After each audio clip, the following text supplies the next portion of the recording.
Today, we are going to apply Newton's second law, the relationship between net force, mass, and acceleration, to a new type of situation. Today, we are going to be looking at Atwood systems. So the goal for today is that we can solve Newton's second law problems involving Atwood systems. And when we talk about an Atwood, what this is, it is a system of masses connected via a strain over a pulley that move together. Okay. And since they're moving together, they're going to move and accelerate at the same rate. They're just moving in different directions. So we're going to take a look at an example of what this looks like of an Atwood. Okay, so some nice people, some Make a Gift, made this nice little Atwood gift. So here we have two masses, these two blocks that are moving together. Okay, they're connected via that strain over a pulley. And we can see that as this bigger block moves down, it pulls this other block up. So they are moving at the same rate, they're just moving in different directions. So as one block moves down, the other block is moving upwards. So something big that's going to come into play here is what direction are objects moving? Are they moving clockwise or counterclockwise? Okay, if we look at the system, we can see that it's going to be accelerating counterclockwise. Okay, because as that big block moves downwards, it's pulling our system in that counterclockwise motion. When looking at these problems, we're going to solve for a couple different things. We can look at the individual forces acting on these objects, and we can also look for the acceleration and the net force of the system as a whole. Okay, we have the system that's initially at rest. We want to find the rate that it accelerates once it's released.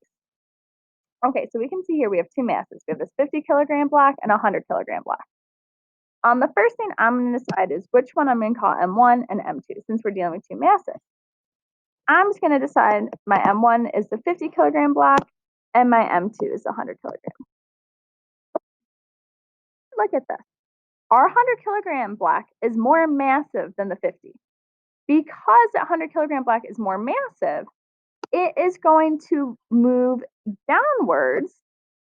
And in moving downwards, it is going to pull that 50-kilogram block up.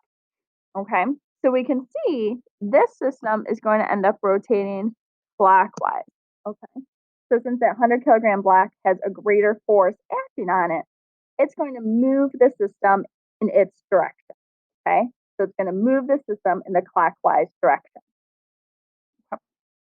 So to look at what's really going on here, since we're working with forces, the force unit, our good first step is always to draw our free body diagram. So if we look at M1, on that block, we have the force of gravity pulling down, and we also have that force of tension pulling up. Since that 50-kilogram block is accelerating upwards, that force of tension pulling up is going to be greater than that force of gravity. Likewise, looking at M2, here, we're going to have that same force of tension pointing up. Remember, pulleys do not change the value of the force, so whatever force of tension is acting on M1, that same force of tension is going to be acting on M2. However, since M2 is accelerating downwards, that means the force of gravity pulling down on M2 has to be greater than that force of tension pulling upwards. Okay, so now that I have my free body diagram here, I can start looking for my acceleration. Okay, we know our equation with acceleration is the net force equation. F net is equal to mass times acceleration. Okay, so we're going to want to find our net force on each of these objects. Okay, so here our net force. We have that force of tension acting upwards, and then we have the force of gravity acting the opposite direction. So since force of gravity is acting the opposite direction, we're going to end up subtracting that when we find the net force. Okay, we can break this down a little bit more because we know our force of gravity. We just find that by taking our mass times 9.8. Okay, so M1 times 9.8. And then our net force then would be our mass times our acceleration. Okay. Looking at M2 then, we're going to do the same thing. Here, likewise, What we're going to do to make this a little bit easier on ourselves, we are going to consider the direction that our object is moving positive, just to make it a little bit easier on ourselves. So the direction the object is moving, we're going to say that's our positive direction. So since M1 was moving upwards, we considered up to be a positive direction. However, M2 is moving downwards, so for M2, we're actually going to consider downwards to be our positive. Okay, just to make it a little bit easier on us, we're going to say the direction the object is moving is our positive direction. Because of that, our force of gravity in this case is going to be our positive value because we're moving downwards. And then since our force of tension is acting in the opposite direction, we need to subtract that force of tension to find our net force. And again, just like what we did for M1, now we can plug in values. We know force of gravity is just mass times 9.8. And we know our net force is just mass times acceleration. What's handy here that will help us solve for that acceleration is that these forces of tension, we said those were equal. Because remember, over a pulley, our force of tension does not change. And because of that, we can say these two forces of tension are equal. So we can use some substitution to solve for our acceleration here. So if we look at M1, if we want to get that force of tension by itself, we can just add that force of gravity, so mass times 9.8, over to our other side. And now that we have this equation for a force of tension, we can plug that in to our equation for M2. Because again, those forces of tension are the same. Okay, so we'll do minus that force of tension, so minus M1 times 9.8 minus M1 times our acceleration, and all of that will be equal to the net force on block 2. Okay, so then we can do some algebra, rearrange a bit, and solve for our acceleration, because that is our goal.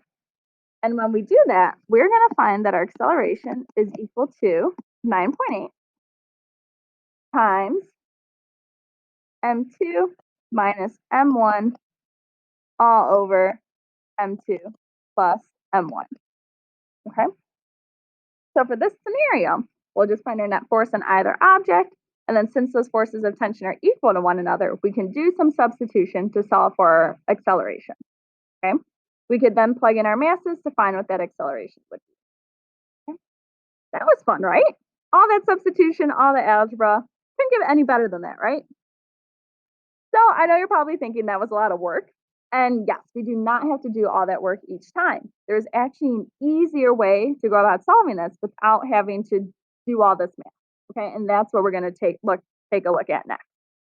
What's that problem? That might be a little bit more manageable. So in the previous way to solve it, we looked at our 50 kilogram and our 100 kilogram blocks separately. What we're going to do in this example is we are going to look at it as one system. Okay. So that means is I'm going to look at this as one system that is rotating clockwise. Okay. And when I do this, I'm really only going to be worried about what outside forces are acting on the system. Okay. Because remember, our forces of tension, they're the same. So they're essentially going to cancel one another out. So I'm just going to look at what forces we have outside of the system. So looking at the 50 kilogram block here, we know we're going to have a force of gravity pointing straight down. Okay, so we're going to have a force of gravity from M1 that would want to pull our system counterclockwise. Looking on the other side here, we have a force of gravity from M2 that would want to pull our system clockwise. Okay? So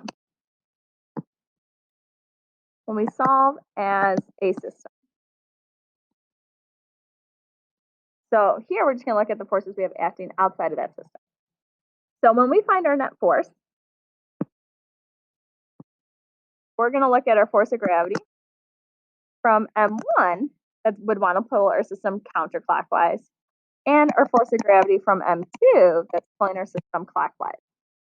Remember, since we are going to make the direction we are moving positive, we are going to make the force of gravity from M1 positive, okay? Because it's pointing in the same direction that we are moving.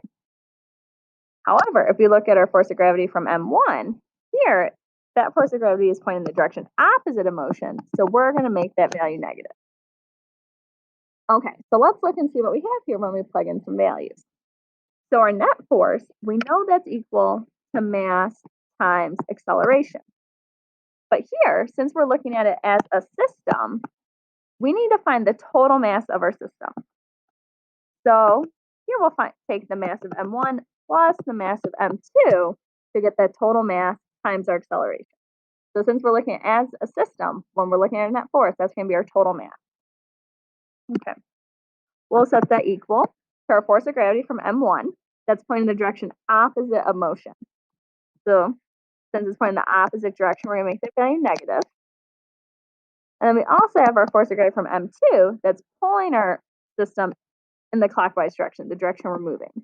So that'll be a positive mass times 7.8. Once we get to this part, or this point, we can plug in the values that we know. Okay, we know M1 is 50. We know M2 is 100. So our system has a total mass of 150. We don't know our acceleration, but we do know M1 again is 50. Since it's pointing in the opposite direction we're moving, we'll make that a negative, plus the force of gravity from M2, so 100 times 9.8. And from here, it just becomes algebra. So add together your right-hand side, divide by 150, and we should find that our acceleration is 3.27 meters per second squared clockwise. For your acceleration, make sure you always show what direction your system is rotating, okay? Because if we're rotating clockwise, that means M1 is moving up at a rate of 3.27 meters per second squared. And M2 is moving down that same rate.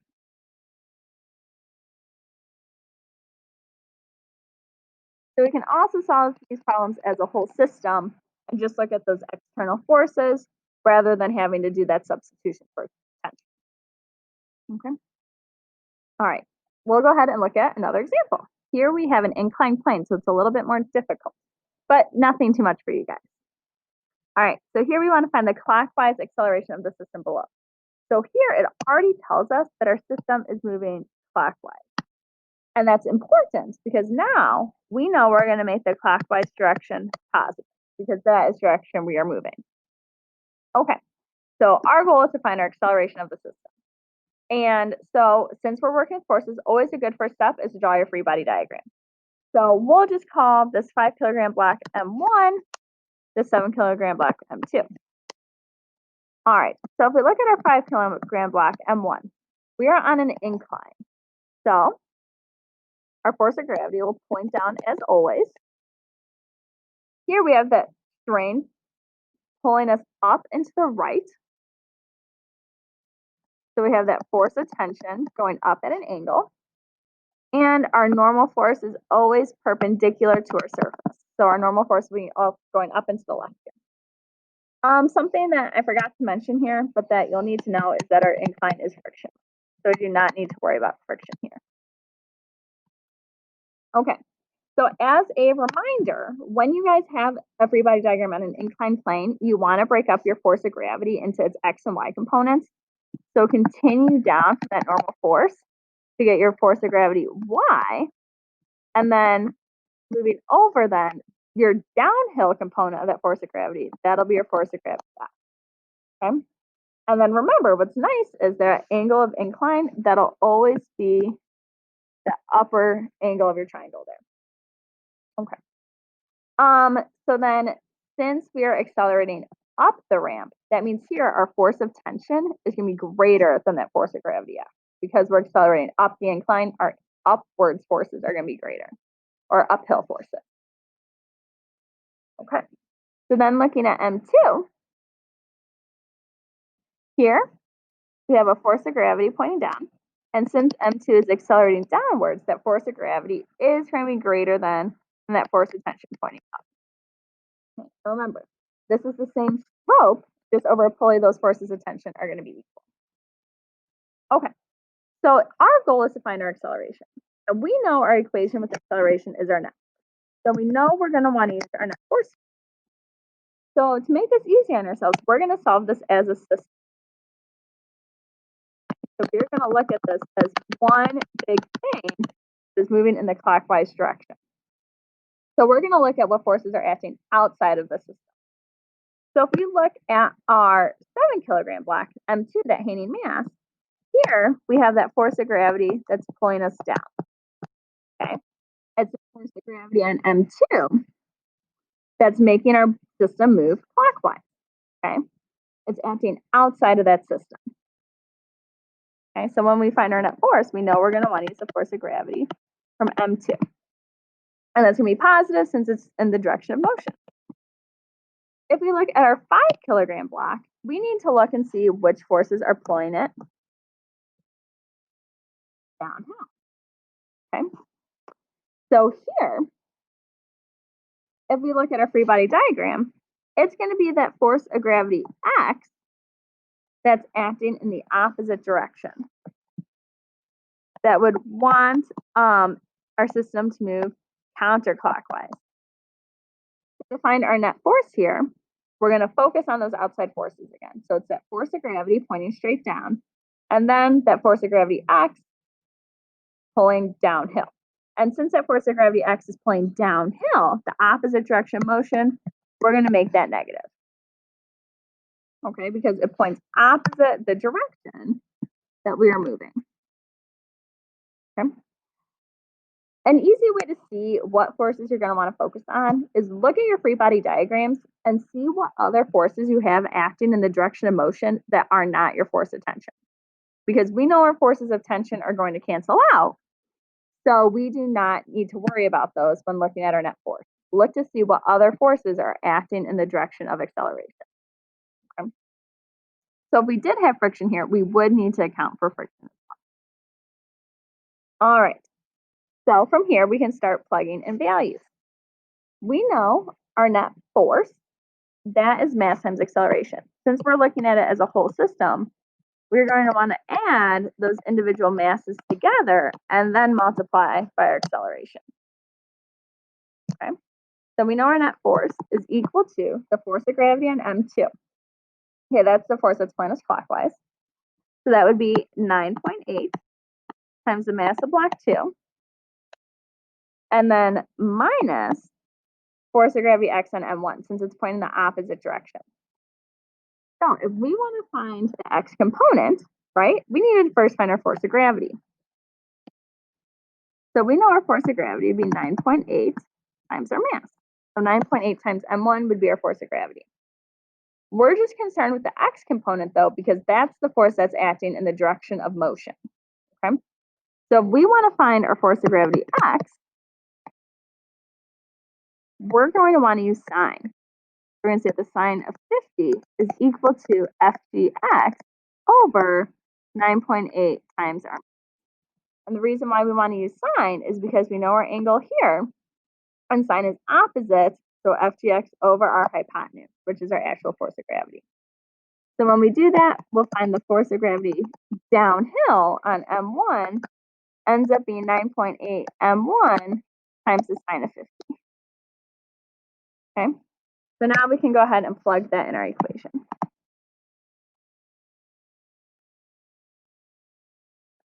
Okay, so again, we're just looking to see what other forces are acting in our direction of motion aside from our force of tension, because the force of tension is going to cancel out. So since we have the force of gravity from block 2 pulling down, making us move clockwise, and our FGX on block 1 pulling it downhill, opposite the direction of motion, those are the two forces we're going to want to look at. Again, we just ignore that force of tension. All right, so from here, we can plug in our values. M1 has a mass of 5 to 7 times our acceleration. So 9.8 times 7 minus our force of gravity downhill. Okay. And then from here, it just becomes an algebra problem. Okay. And what we'll end up seeing is that our force of gravity on block 2 pulling us clockwise is greater than that force of gravity X on M1 that's pulling it downhill. And that makes sense because the force that's greater, that's going to be the direction that our net force and our acceleration is. Okay. And here we should find that our acceleration is 2.6 meters per second squared clock. So that means our 7 kilogram block is moving down, our 5 kilogram block is moving uphill.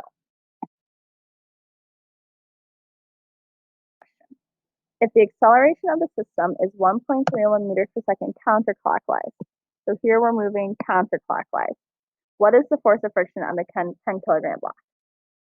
Okay, so if we look, our 5 kilogram block, that's going to be moving downhill. Our 10 kilogram block is going to be moving to the left. Okay, so same thing as always. Always a good idea to draw your free body diagrams first. So M1, I'm just going to make that my 5 kilogram block. Here on that 5 kilogram block of my force of gravity. Going down and my force of tension from the spring pointing up. Since we're accelerating downwards, my downward force is going to be greater. So that downward force of gravity is going to be greater than my force of tension. Looking at M2, here, I have my force of gravity going down, my normal force pointing up. Since we're not accelerating up or down, that normal force and that force of gravity are going to be equal to one another. We have that force of tension pointing to the left, and that force of friction then pointing the direction opposite of motion. Remember, friction always points the direction opposite we are moving. So if we're moving to the left, friction will point to the right. All right, and as always, our forces of tension are going to be the same here because they're the same strain connected via pulley, and a pulley does not change the value of our force.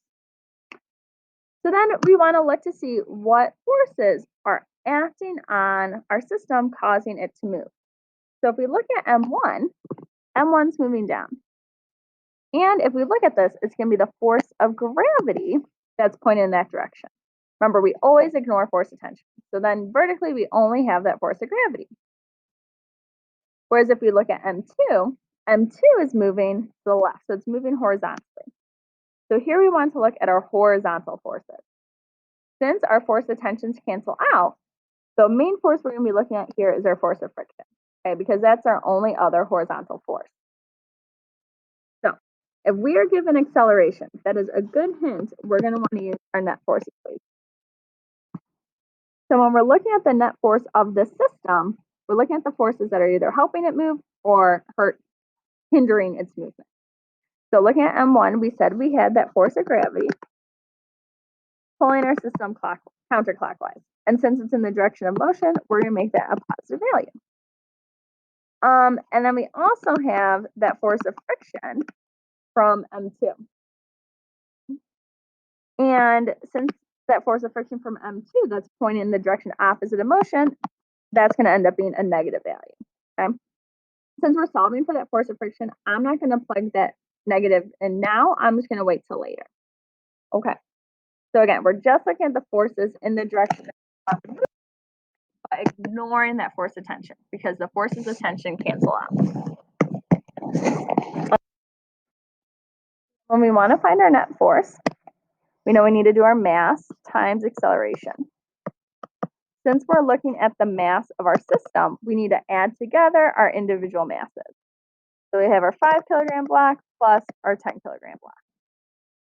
Then it actually is nice, and it tells us what our acceleration is. It tells us our acceleration is 1.31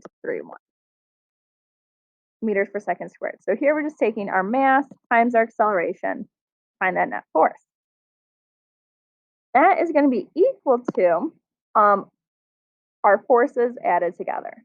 And here, since we ignore that force of tension, our only force on M1 that we're looking at is that force of gravity that's pulling it downwards. And we know we find force of gravity by doing 9.8 times our mass of 5 kilograms. Okay, so that's our force of gravity on M1. And then to that, we're going to have that force of friction from M2. Okay. So from here, we're trying to solve for that force of friction. It just becomes an algebra problem. So we'll end up having a net force of 19.65 newtons. Our force of gravity on M1 ends up being 49. And then to that, we have to add that. Okay, so we subtract 49 from either side. And we'll find that our force of friction here is negative 29.35 newtons. Okay. It makes sense it's negative because, again, it's pointing in the direction opposite of movement. So that's why it makes sense that our force of friction is negative. So we would say our force of friction on block or M2 is 29.35 newtons. Right.